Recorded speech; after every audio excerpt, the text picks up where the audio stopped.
والعافية والصلاة والسلام على سيدنا محمد سيد البرية وعلى آله وصحبه ومن تبعه إلى يوم القيامة أما بعد سبحانك لا علم لنا إلا ما علمتنا إنك أنت العليم الحكيم رب اشرح لي صدري ويسر لي أمري واحلل عقدة من لساني يفقهوا قولي اللهم آت نفوسنا تقواها وزكها أنت خير من زكاها أنت وليها ومولاها amin amin ya rabbal alamin.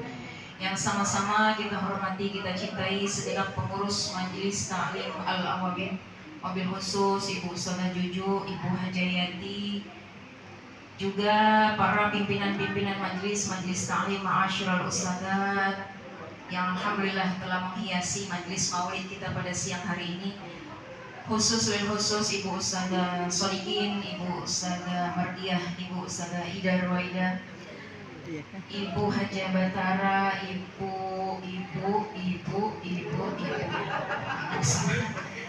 ya Bu ya, nggak usah disebutin deh satu-satu, pokoknya kelihatan mukanya yang biasa hadir sama yang kagak biasa hadir ya, mukanya udah satu-satu udah saya hafal. Kita doain mudah-mudahan guru-guru kita Allah kasih sehat panjang umur, Allah kasih mudah urusannya, Allah kasih lancar rezekinya, amin amin ya rabbal alamin.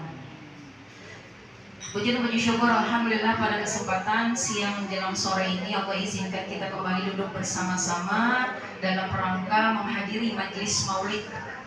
Kita semua kumpul di sini niat datang karena Nabi Muhammad SAW. Semuanya alhamdulillah dalam keadaan sehat walafiat. Salawat dan salam tak lupa kita sampaikan kepada kehadiran junjungan baginda Nabi Muhammad SAW yang membawa kita minas zulumati ila nur. Mudah-mudahan kumpulnya kita di sini, niat ibu yang hadir di sini, langkah kaki kita mudah-mudahan menjadi asbab wasilah kita nanti mendapatkan syafaatul uzmah di yaumil qiyamah. Amin amin ya rabbal alamin. Ibu, udah jam 3 kurang 10. Saya 5 menit aja ya. Sebentar lagi asar ya. Ibu biar asar di rumah gitu. Ya, kalau berbicara tentang Nabi Muhammad SAW, man ata'ani dakhalal jannah wa man asani faqad aba. Kata Nabi, kalau pengen masuk surga nurut sama sunnah-sunnahku, nurut dan beriman sama perintah-perintahku. Kalau nggak pengen masuk surga, pengennya masuk ke dalam neraka, nggak usah ikutin apa itu sunnah-sunnah. Sunnah Nabi kan banyak ya Bu ya. Ibu kalau diurut-urut udah berapa kali ngerjain sunnahnya Nabi dalam sehari, nggak kehitung. Tapi yang gede-gede sunnahnya Nabi, yang besar-besar, kita nggak bisa ngikutin. Makanya jangan tinggalin sunnahnya Nabi yang kecil-kecil. Contohnya tadi Ustaz udah ngomong, kalau minum pakai tangan kanan, pakai baju pakai tangan kanan. Saya tanya tadi masuk masjid pakai kaki kiri pakai kaki kanan? Oh, udah tuh ya, kanan sama kiri sama soalnya. Yang penting masuk aja. Gitu. Yang penting saya udah hadir aja. Tuh, yang kadang kita suka lupa sunnahnya Nabi yang kecil-kecil. Padahal kalau ngikutin sunnahnya Nabi yang gede-gede kita nggak sanggup. Ibu sanggup nggak sholat sunnah 1 rakaat bacaannya 10 juz? Boro-boro 10 juz Bu, enakan juz mangga kayaknya ya. Jadi kalau ngikutin sunnahnya Nabi yang gede-gede kita nggak sampai. Makanya ikutin yang kecil-kecil dan jangan ditinggali. Suatu masa Nabi melihat sahabatnya minum pakai tangan kiri. Ibu boleh pakai tangan kiri asal disanggah pakai tangan kanan ya, karena tangannya kotor dan lain sebagainya. Nabi ngelihat sahabatnya minum pakai tangan kiri, dilihatnya nggak enak, dilihatnya nggak pantas. Nabi tegur, yamin, ganti tuh tangan dari yang kiri ke kanan. Apa kata sahabat? Saya nggak bisa minum pakai tangan kanan. Oh, Nabi kalau memperingati umatnya masih tahu itu batasnya 3 kali. Jadi ibu kalau manggil anak sekali belum dengar jangan diomelin. Kalau belum sampai 3 kali, ya yamin, ganti tangannya dari yang kiri ke kanan. Apa kata sahabat? Saya nggak bisa ya Rasul minum pakai tangan kanan. Ini ngeyel nggak Bu nih umat yang begini? Ya. Sampai 3 kali, udah 2 kali nggak dikerjain, 3 kali yang mengganti nih tangannya dari tangan kiri ke tangan kanan. Kata sahabat, saya nggak bisa ya Rasul, ganti pakai tangan kanan. Orang mah dicoba dulu, dicobain dulu ngangkat gelas pakai tangan kanan. Masa nggak bisa, kan begitu ya? Kalau pikiran kita nih, pikiran manusia, masa ngangkat tangan gelas pakai tangan kanan kayaknya susah banget, kayak ngangkat batu. Kan gelas nggak berat-berat amat. Disuruh ganti. Apa bu nih umatnya, sahabatnya yang ngeyel kepada Nabi Muhammad. Udah beberapa saat kemudian akhirnya yang terjadi pada sahabatnya, tangannya lumpuh. Makanya saya pesan, jadi umat Nabi yang baik, yang ngikutin apa kata Nabi, ittiba kepada Nabi. Apapun yang dikatain Nabi, ibu nggak perlu tanya kenapa harus begitu, kenapa harus begini. Ikutin, semua ajarannya bagus, semua ajarannya baik. Jangan sampai kayak sahabatnya Nabi yang tadi disuruh ganti tangan doang kagak mau, akhirnya tangannya lumpuh. Kalau hidup kita mau enak, terarah, tentram, jalaninnya nggak terombang-ambing, faman atau didakhulal jannah. Berimanlah kepada Nabi Muhammad, ikutin apa sunnahnya Nabi Muhammad. Kalau nggak pengen masuk ke dalam neraka. Ada lagi cerita Sa'labah. Ini Sa'labah bu, sahabat Nabi juga yang ngeyel. Saya lagi demen sama cerita-cerita Nabi, teman-teman sama cerita sahabat-sahabat yang ngeyel. Ini Sa'labah, ceritanya dijuluki sebagai burung merpatinya masjid, hamamul masjid. Dia sering nemplok di masjid-masjid. Ngapain? Kagak ngapa-ngapain, nemplok doang. Demen dia duduk di masjid, cuma sekedar duduk doang. Suatu masa ketemu sama baginda Rasul. Nih, ya Rasulullah, doain saya dong, kata Sa'labah. Ibu kalau ketemu orang soleh mintanya jangan minta duit. Lo ketemu ustaz di ujung pengen pinjem juta duitnya. Jangan bu, minta doanya. Ya Rasulullah doain saya dong. Terus doanya apa nih? Pengen minta apa? Orang mah kalau doain pengennya yang baik-baik kan ya bu ya. Gak minta udah doain ya Rasul biar sehat panjang umur, enggak. Dia mintanya apa bu? Doain biar saya jadi orang kaya. Ini doanya siapa nih? Sama, ada nggak doa yang di sini doanya begitu? Benar. Emang ibu nggak pernah minta kaya nggak? Pernah lah, masa nggak pernah? Aku aja bu, tampang-tampang kita mah, ya mintanya kaya meluluk gitu. Sa'labah minta doain ya Rasulullah, doain saya biar jadi orang kaya. Terus kata Rasulullah, emangnya nggak cukup? Padahal yang sedikit itu biar cukup, sedikit itu tapi cukup kan lebih enak bu, daripada kita punya harta yang banyak tapi lalai untuk ibadah kepada Allah. Kata Sa'labah, di kampung saya banyak orang yang miskin, banyak orang yang susah makan, yang ekonominya kurang. Jadi saya pengen sedekah tuh sama teman-teman saya di kampung. Saya pengen sedekah sama tetangga-tetangga saya di kampung. Ini biasa nih bu nih, orang kalau minta kaya itu alasannya begitu tuh. Ya mudah-mudahan di sini kagak ada yang begitu. Minta kaya sama Rasul nih, ya Rasul pengen jadi orang kaya, saya pengen banyak sedekah nanti di kampung saya noh. Banyak tetangga saya yang kagak makan, miskin hidupnya, susah sehari-harinya. Saya pengen kasih dia duit, kasih makan, kasih ini. Kata Rasul, yang sedikit itu cukup daripada yang banyak tapi melalaikan.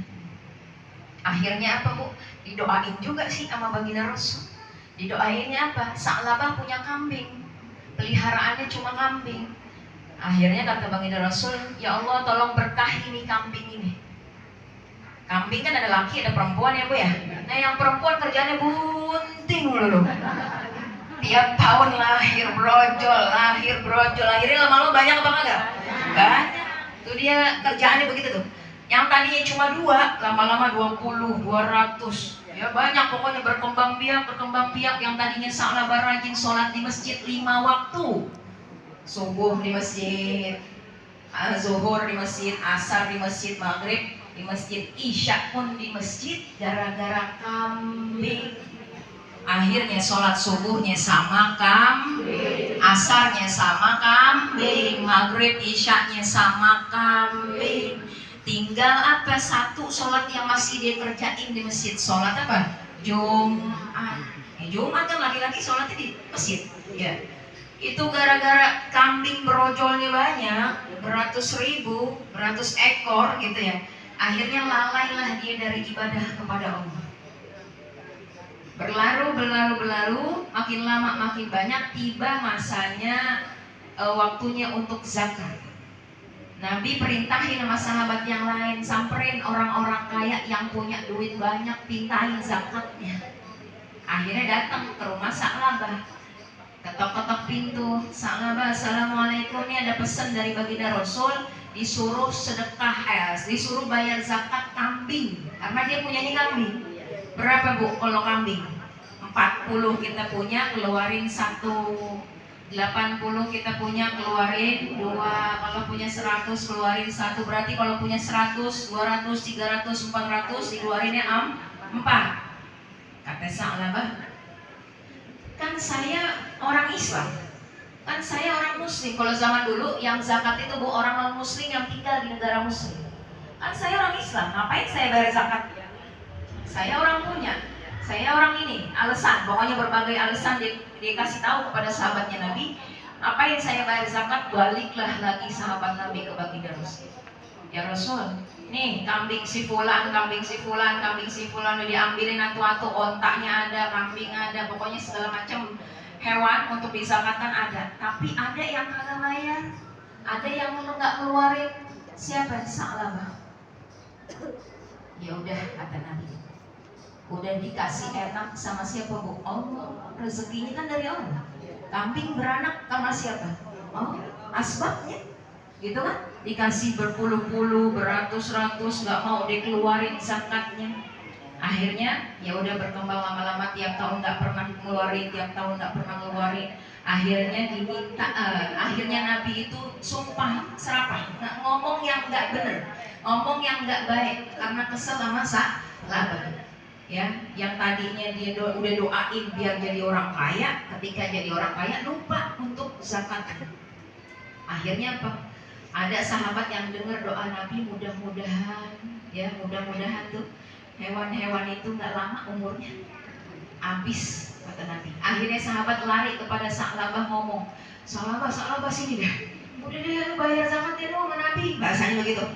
Bayar deh lo zakat, kasih tuh kambingnya, ada berapa? 4, kasih 4. Orang 400 kok masih ada yang dizakatin cuma 4 ekor.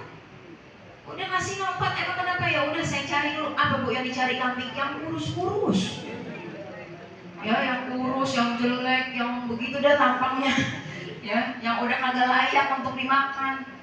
Akhirnya dicari, dapet yang kurus-kurus, dikasih, dianterin ke rumah Nabi. Nih Nabi Muhammad nih, kambingnya Sa'labah.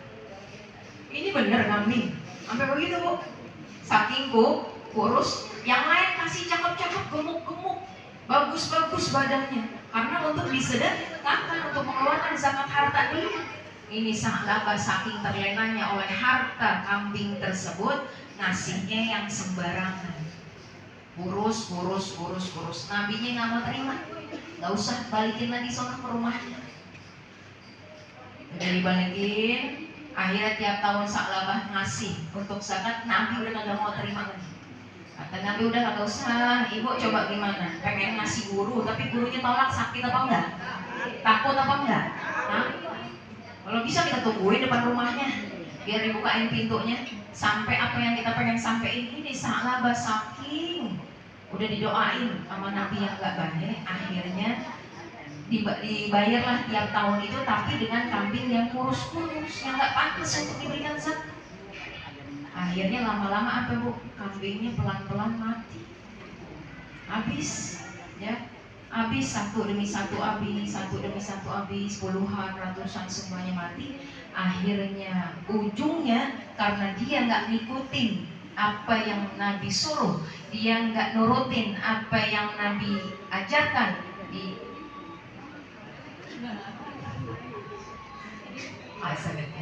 udah ditutup deh. Pokoknya karena nggak ngikutin perintah Nabi, akhirnya Sa'labah mati dalam keadaan munafik. Na'udzubillah min dzalik. Makanya pesan ibu kalau mau jadi umatnya Nabi yang baik, jangan jadi umatnya yang ngeyel. Kalau disuruh begini ikutin. Siapa yang suruh? Nabi. Siapa yang suruh? Guru kita. Guru kita dari siapa? Gurunya lagi dari siapa? Gurunya lagi. Itu nyambung kepada baginda Rasul. Nggak usah pakai alasan. Kenapa begini? Kenapa begitu? Kenapa harus begini? Ya bu ya. Itu aja sedikit tapi bisa dibawa pulang. Ya, bukan cuma berkat doang yang dibawa pulang. Bawa saklabah, cerita saklabah. Jangan sampai kita jadi seperti saklabah. Dan kita dengerin azan dulu atau mau tutup doa silakan. Kurang lebihnya saya mohon maaf. Wabillahi taufiq wal hidayah. Wassalamualaikum warahmatullahi wabarakatuh.